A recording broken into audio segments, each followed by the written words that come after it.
Alex, on the last time out, I don't know if you really meant to, but you kind of had to play the bad guy almost, being in the role that you were in. This time, you're the hero. You're the guy everybody's cheering for. So I just wonder, I mean, does it give you a different energy? What's the feeling like? Do you enjoy it? Do you like one or the other? No, I mean, dude, I just try to be myself. But yeah, it is a fun dynamic change, though. My coach was joking the other day about, walking into an arena and not getting booed for being the adversary and being like, oh, I don't know what's going on here. I don't know if I can do this. So it'll definitely be a different change of pace. But I do like bringing all that positive energy into the octagon with me. I bring in a lot of energy when I go in there. I'm slapping the hands, and I'm super hyped. So being in my hometown arena, it's going to be special. So that feeling you had yesterday in the workouts, everybody's cheering for you. I wonder, because I thought you thrived on being the bad guy. I thought you kind of enjoyed having a chip on your shoulder. No, I definitely don't have any chips.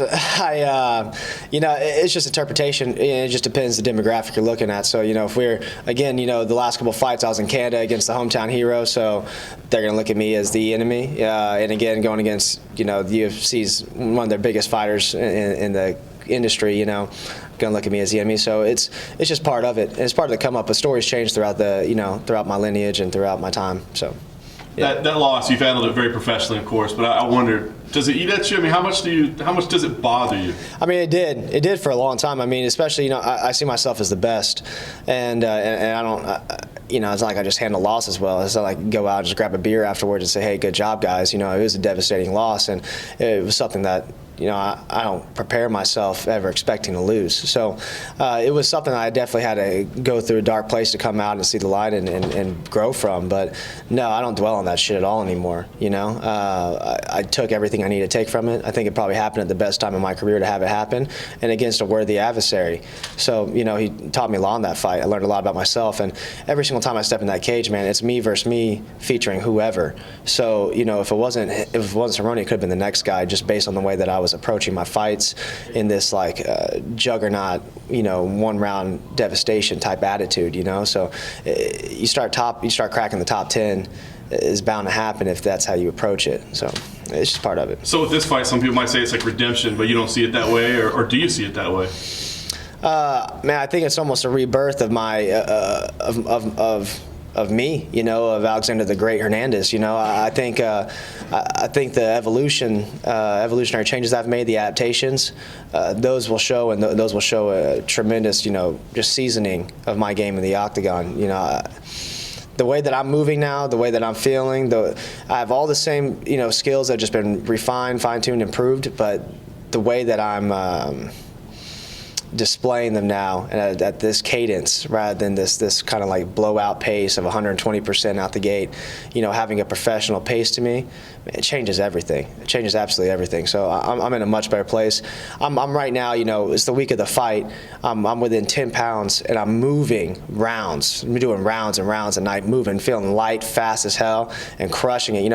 I've never done that the weeks of a fight before, where I'm so light, so agile, so fast and strong, and not even breathing. I feel fantastic. It's all mental, putting the mental and physical together, and just a new approach to my fighting style. So I mean, man, I really am in the best place I've ever been. Well, last thing for me, Cerrone has taken to call himself Day Drinking Don now. Do you feel like that's me, proud dude. of yourself? Yeah, I gotta put a patent on that, dude, and make some shirts. I better get some some rights on that for sure. Yeah, that was me. I talked to your striking coach this morning. He said y'all really like this match with Francisco Trinaldo. Tell me in your own words why you like it.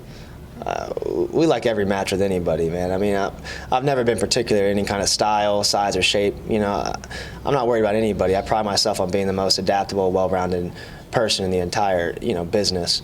Trinaldo's fine just because, he's nothing new. We've seen him a 1,000 times. Flat-footed, heavy-hitting, grindy guy. He's not, I can't really call him a striker per se, I can't really call him a grappler. He's just kind of a well-rounded, solid guy. He carries a lot of the same firepower that Dariush carried, He's southpaw, I've fought plenty of those. It's just, again, it's me versus me featuring whomever. So stepping in there with him, I just keep myself composed, I do what I do best, and I'll dismantle him over 3 rounds. No problem. There's nothing new, and he certainly can't keep up with my movement. Is it easier to prepare for a guy like that who is older, who won't bring too many new tricks to the table, so to speak? Sure, and so And that was the whole thing with the last fight, right? It's like, man, I know, I can watch this guy in his best day, and I'm not intimidated. And I know his moves, I know his tricks, but it's a matter of me keeping myself, hey, don't wrap it up too quick. Lay off the gas a little bit, compose yourself, dial it in. When you have that animal wounded, take time on that, and then take the kill. Don't just force the kill shot. So for a guy like that, I know he's going to be hard to kill. I know he's got the experience of the cage. He's going to take licks, and it's not going to deter him. He's going to keep coming. He's going to keep coming. So for me, it's a matter of, just keeping my mind in it where it needs to be, not getting overzealous, and just appreciating the shots as they come. So not so much a style approach, but more of a mind approach. And in that rebirth that you were talking about, does that also include like a different approach to where you will have those opportunities with other fighters where trash talk may come up? Is it going to be one of those things where you may not be as vocal? Or oh no, dude, I didn't lose. That's what I said yesterday, man. I didn't lose an ounce of confidence from that last fight. I bring that heat because that's who I am. I'm not putting on any fronts. I'm not trying to be a good guy, a bad guy. I'm just being me. And you interpret that however the fuck you want to interpret that, right? But I don't even know how much English this dude speaks, and nobody's put me in front of him yet. So there's not really much to say. But I can say confidently every single time somebody asks me how am I going to do, I'm going to kill it. I'm going to murk this guy out, and I'm going to do what I do best. And that's the thing about my, quote, trash talk. I'm not calling people out from left field, right field. You're in my lane. You're in my scope of business. I'm going to tell you how I'm going to handle my business, and that's all it is. Where have you grown the most in preparation for this fight? Sorry, say that one more time. Where do you feel like you've grown the most in preparation for this fight? Mental. It's completely mental.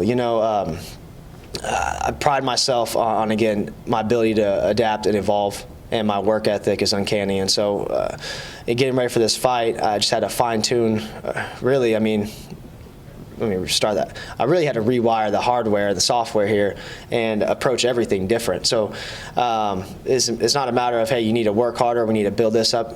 Business as usual as far as hitting every facet, every piece of the game every day, or as much as possible. And then really it was a matter of changing the way I think, the way I operate, the way I drive an automobile, maybe even the pace I eat my food. I had to slow down, I had to dial back, I had to breathe, I had to woo-saw, I had to just chill out a little bit and think about being patient, being composed.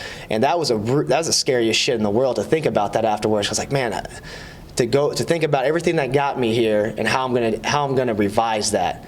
And it seemed extremely overwhelming and cumbersome at first, but we've been working at it for 6 months now, and I'm seriously a different fighter.